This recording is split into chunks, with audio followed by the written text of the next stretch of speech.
16টি লাশ পড়েছে গত 11ই ডিসেম্বর ত্রয়োদশ জাতীয় সংসদের জন্য যে তফসিল ঘোষণা করা হলো সেই থেকে গতকাল পর্যন্ত 16টি লাশ পড়েছে। প্রিয় দর্শক শ্রোতা, আসসালামু আলাইকুম এবং অফুরন্ত শুভকামনা সবার জন্যে। হ্যাঁ, ঠিক এই অল্প সময়ে 16 জন লোকের করুণ মৃত্যু হয়েছে, অপমৃত্যু হয়েছে, আর প্রতিটি মৃত্যু ছিল রাজনৈতিক সহিংসতাজনিত এবং বিশেষভাবে বিএনপি এবং জামায়াত ইসলামের এই দুটো দলের নেতাকর্মীদের মধ্যেই হয়েছে এই হতাহতের ঘটনা। আর এর পেছনে ছিল বিএনপির অন্তর্দলীয় কোন্দল। কখনো কখনো হত্যাকাণ্ডগুলো তাদের নিজের দলের লোকেরাই একে অপরকে মেরেছে। কারণ যেটি বলছিলাম, অন্তর্দলীয় কোন্দল, আন্তঃদলীয় নয়, অন্তর্দলীয়, অর্থাৎ দলের ভেতরের লোকেরা। যেমন বিএনপি মূল দল, অঙ্গ সংগঠনগুলো আছে, ছাত্রদল, যুবদল। তো এইসব দলগুলোর কোনো একজন বা একটি মহল আরেকটি প্রতিদ্বন্দ্বী গ্রুপের কাউকে হত্যা করেছে।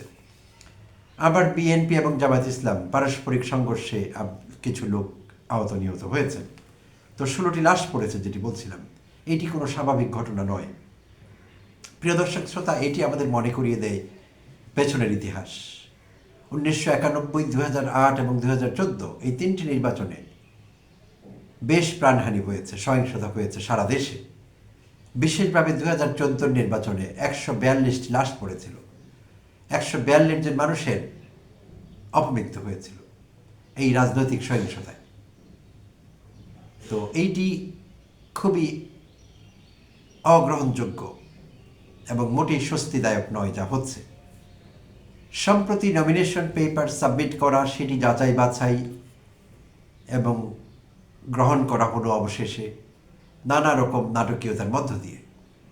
আর প্রধান দুটো বিষয় ফয়সালা হয়নি, সে অবস্থায় সব কিছু হয়ে গিয়েছে। যে দুটো বিষয়ের কথা বলছি সেই দুটো বিষয় হলো ঋণ খেলাপি ইস্যুটি এবং দ্বৈত নাগরিকত্ব বিষয়। এই দুটো বিষয় সব মহল থেকে আপত্তি উঠেছিল। গণপ্রতিনিধিত্ব আদেশ অনুযায়ী সংশোধিত ঋণ খেলাপিরা এবং দ্বৈত নাগরিকত্বধারীরা ত্রয়োদশ জাতীয় নির্বাচনে অংশগ্রহণ করতে পারবার কথা না, বাট তারা করতে পারলেন, কারণ ইসি তাদের নমিনেশন গ্রহণ করেছে, তাদের প্রার্থিতা মঞ্জুর হয়েছে। যদিও একই সিচুয়েশনে কারো কারো প্রার্থিতা মঞ্জুর হয়নি। সো ইসির বিরুদ্ধে অভিযোগ উঠেছে মোটা দাগে আপোষের পথে হাঁটা, অর্থাৎ যদিও আইনে আছে, নিয়ম আছে, ঋণ খেলাপি এবং দ্বৈত নাগরিকত্বধারীরা নির্বাচনে অংশগ্রহণ করতে পারবেন না। ইসি তাদের বৈধতা দিয়েছে, তাদের প্রার্থিতা, এই একটি বিষয়। আর এই বৈধতা দিতে গিয়ে যাচাই বাছাই কাউকে বৈধতা দেওয়া হয়েছে, একই সিচুয়েশনে কাউকে বৈধতা দেওয়া হয়নি। ফলে ইসির বিরুদ্ধে পক্ষপাত দুষ্টতার অভিযোগও কিন্তু উঠেছে। তো এই সব কিছু ছাপিয়ে দেখা গেল যে একটি যতটা প্রতিক্রিয়া হবার কথা ছিল এই ইস্যুগুলোতে, ততটা প্রতিক্রিয়া কিন্তু হয়নি। হ্যাঁ, আপত্তি অনেকে করেছেন, অনেক পক্ষ থেকে আপত্তি এসেছে যে এটি কিভাবে হলো এবং এটি যাতে না হয়। বিশেষভাবে এনসিপি, জুলাই যোদ্ধাদের সংগঠন এনসিপি এই বিষয়ে বেশ জোরালো বক্তব্য দিয়েছিল। তারা প্রতিহত করবে, প্রতিরোধ করবে এই বিষয়গুলো, অর্থাৎ কোনো ঋণ খেলাপি এবং দ্বৈত নাগরিকত্বধারী ত্রয়োদশ জাতীয় সংসদ নির্বাচনে অংশগ্রহণ করতে পারবে না, এই বিষয়টি তারা নিশ্চিত করবে। তারা বলছিলেন বারবার, তারা বলছিলেন তারা রাজপথে থাকবেন এবং প্রয়োজনে তারা আদালতের দ্বারস্থ হবেন। তো এখন তারা কি করছেন, কি ভাবছেন আমরা জানি না, কিন্তু মনে হচ্ছে অবস্থা দৃষ্টে যে ভোটাররা এখন আর এই বিষয়গুলো নিয়ে মাথা ঘামাচ্ছেন না। কারণ তারা হয়তো ধরেই নিয়েছেন এই নির্বাচন কমিশনের কাছে, এএমএম নাসিরুদ্দিন সাহেবের যে নির্বাচন কমিশন, তিনি সিইসি বা চিফ ইলেকশন কমিশনার, এই নির্বাচন কমিশনের কাছে এর চেয়ে ভালো কিছু আশা করা যায় না। তাই হতাশা থেকে ভোটাররা হয়তো রণে ভঙ্গ দিয়েছে। যারাই প্রতিবাদ করছিলেন এই ইস্যুগুলোতে, তারা আর প্রতিবাদ করছেন না। সো একরকম গ্রহণযোগ্যতা চলে এসেছে এই অনিয়মের পরেও। এখন লোকের চোখ শুধু 12ই ফেব্রুয়ারির দিকে, যে 12ই ফেব্রুয়ারি ঠিকঠাক নির্বাচনটি হয়ে গেলেই বাঁচি। তো যা মনে হচ্ছে, আইনশৃঙ্খলা পরিস্থিতি যেখানে দাঁড়িয়েছে আর যেইভাবে খুনো বেড়ে গিয়েছে, খুনি, তাতে করে সেইটিও হবে কিনা সে আশঙ্কা তৈরি হয়েছে এখন। গতকালই শেরপুরে শ্রীবর্দী উপজেলায় আমরা দেখলাম, ঝিনাইগাতি উপজেলায়, শেরপুরের ঝিনাইগাতি উপজেলা প্রশাসনের পক্ষ থেকে প্রতিদ্বন্দ্বী রাজনৈতিক দলগুলোকে নিয়ে একটি অনুষ্ঠান আয়োজন করা হয়েছিল, নির্বাচনী ইশতেহার পাঠ অনুষ্ঠান। সেখানে দলগুলো তাদের নির্বাচনী ইশতেহার পাঠ করে শোনাবেন উপস্থিত ভোটারদের এবং জনসাধারণের উদ্দেশ্যে। উপজেলা প্রশাসন সেইটি ব্যবস্থা করেছিলেন শেরপুর জেলার ঝিনাইগাতি উপজেলায়। তো সেখানে বিএনপি এবং জামায়াত ইসলামের কর্মীদের বসার ব্যাপার নিয়ে কে কার আগে বসবে এই বিষয়টি নিয়ে প্রথমে কথা কাটাকাটি, পরে হাতাহাতি, সংঘর্ষ, এবং সেই সংঘর্ষে পত্রিকা যেরকম রিপোর্ট করেছে অন্তত 30 জন আহত হয়েছেন। সেখানকার সব চেয়ার ভাঙা হয়েছে, মাইক্রোফোন ভাঙা হয়েছে, অসংখ্য মোটরসাইকেল সেখানে আসা সেগুলো ভাঙা হয়েছে। এবং সেই আহতদের মধ্যে একজন, তিনি শ্রীবর্দী উপজেলার জামায়াত ইসলামের উপজেলা সেক্রেটারি মাওলানা রেজাউল করিম। তার বয়স হবে খুব বেশি হলে মধ্য 30-এ, 40 হবার কোনো সম্ভাবনা নেই।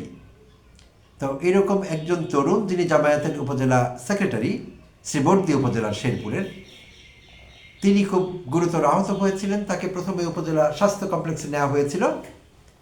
অবস্থার অবনতি ঘটলে তাকে ময়মনসিংহ মেডিকেল কলেজের দিকে নিয়ে যাওয়া হয়। পথিমধ্যে তার মৃত্যু হয়। এই ঝকঝকে তরুণ, আমি থাম্বনেইলে দাড়িওয়ালা ভদ্রলোক যার ছবিটি দিয়েছি, তিনি মারা গেলেন। তো এটি খুবই দুঃখজনক। দুঃখ প্রকাশ করার ভাষা আমাদের জানা নেই। সম্প্রতি আমরা দেখলাম আরেকটি মৃত্যু এরকম অনেক মানুষকে ভাবিয়েছে। বয়সে তরুণ, মোটামুটি কারওয়ান বাজার এলাকায় মুসাব্বির, বিএনপি সংশ্লিষ্টতা আছে তার, যুব দলের নেতা মুসাব্বির। তো মুসাব্বির মারা গেলেন। তো সেইটি পরবর্তীতে জানা গেল তাদেরই দলের লোকেরা, যেটি বলছিলাম অন্তর্দলীয় চাঁদাবাজিকে কেন্দ্র করে সেখানকার আরেকটি চাঁদাবাজ গ্রুপ যাদের বিএনপি সংশ্লিষ্টতা আছে, অর্থাৎ একই দল, একই আদর্শ, তাদের জাতীয়তাবাদী আদর্শ। তো সেই জাতীয়তাবাদী লোকেরাই একে অপরকে হত্যা করলেন। মুসাব্বির মারা গেলেন, মুসাব্বিরকে হত্যা করা হলো আসলে গুলি করে। তো এরকম এই 16টি হত্যাকাণ্ডের মধ্যে এই 2টি হত্যাকাণ্ড অন্তর্ভুক্ত। যেই কয়দিন সামনে বাকি আছে, আরও কতজন লোককে প্রাণ দিতে হবে, সহিংসতা কোন পর্যায়ে যাবে, সেইটি দেখার জন্য বোধহয় আমাদের অপেক্ষা করতে হবে। আর সরকারের পক্ষ থেকে এই বিষয়ে কোনো জোরালো পদক্ষেপ নেওয়া হয়েছে সেইটি আমরা বুঝতে পারছি না। তো এইটি খুব একটা বিষয় ভালো দেখাচ্ছে না, কোনো দিক থেকে এটি সুখকর না, স্বস্তিদায়ক না, এবং ভোটারদের মধ্যে শঙ্কা তৈরি করেছে সব রকমভাবে। তাই আশঙ্কা দেখা দিয়েছে 12ই ফেব্রুয়ারি নির্বাচনটি হতে পারবে তো, যেভাবে কোনো সংখ্যা বাড়ছে, সহিংসতা বাড়ছে, ভোটাররা ভোট কেন্দ্রে যেতে সাহস পাবেন তো। বলা হচ্ছে 9 লক্ষ নিরাপত্তা বাহিনীর সদস্য থাকবেন ভোটকে কেন্দ্র করে। ভোটের দিনে হবে হয়তো, বা তার আগের দিন থেকে ডিপ্লয়মেন্ট হবে। তো সে তো বুঝলাম, কিন্তু এখন কি হবে? যে কটি দিন বাকি আছে, 2 সপ্তাহের মতো, এই 2 সপ্তাহ কীভাবে ম্যানেজ করা যাবে? 2 সপ্তাহে আরও কত লাশ পড়বে? আর এরকম হতে থাকলে ভোটাররা সেই সময় ভোট কেন্দ্রে যাবেন, এই কি গ্যারান্টি আছে সেটি? আর এত বড় ঝুঁকি তারা নেবেন কেন? তো এই বিষয়ে যার দায়, মূলত এই মুহূর্তে দায়টি সরাসরি প্রধান উপদেষ্টার উপর যাচ্ছে না। নির্বাচন কমিশন আছে, নির্বাচন কমিশনের প্রধান নির্বাচন কমিশনার আছেন, কমিশনাররা আছেন, এটি তাদের দায়। তাদের এমন কোনো ব্যবস্থা করতে হবে যাতে রাজনৈতিক দলগুলো, প্রতিদ্বন্দ্বী দলগুলো অন্তত কোনোটা বন্ধ করে। আর অধ্যাপক ইউনূসের দায় আছে ওভারসিইংয়ের দায়িত্ব, অর্থাৎ তিনি স্বপ্রণোদিত হয়ে কোনো অ্যাডভাইসও করতে পারেন, চাইলে পজিটিভ অর্থে কোনো অ্যাডভাইস করতে পারেন নির্বাচন কমিশনকে।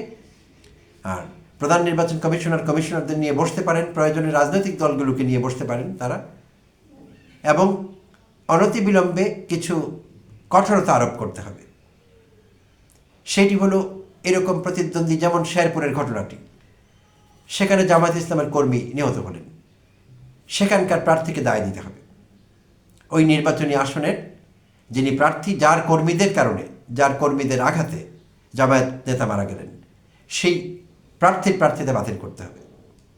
সেটি আমি উদাহরণ হিসেবে বলছি। যদি বিপরীত চিত্র হতো, জামায়াতের হাতে কোনো বিএনপি নেতা বা কর্মী মারা যেতেন, একই কথা আমি বলতাম। সো এখন থেকে অতি দ্রুত এই ব্যবস্থা করতে হবে, ঘোষণা দিতে হবে ইসিকে, যে যেই প্রার্থীর লোকেরা আঘাত করবে প্রতিপক্ষকে, এবং সেই আঘাতে আহত নিহত কেউ হলে সেই দায় সেই প্রার্থীকে নিতে হবে, এবং নিহত হবার ক্ষেত্রে সেই প্রার্থীতা বাতিল হবে। আর আহত হলে তাদের বিরুদ্ধে মামলা হবে, শাস্তিমূলক ব্যবস্থা হবে। এই দায়বদ্ধতা আনতে না পারলে এই খুনোখুনি জ্যামিতিক হারে বেড়ে যাবে। আগামী 2 সপ্তাহে ভয়ঙ্কর পরিস্থিতি হতে পারে এবং 12ই ফেব্রুয়ারি ভোটাররা নির্বাচন কেন্দ্রে যাওয়ার উৎসাহ, আগ্রহ সব কিছুই হারিয়ে ফেলতে পারে এবং তারা সাহসও পাবেন না।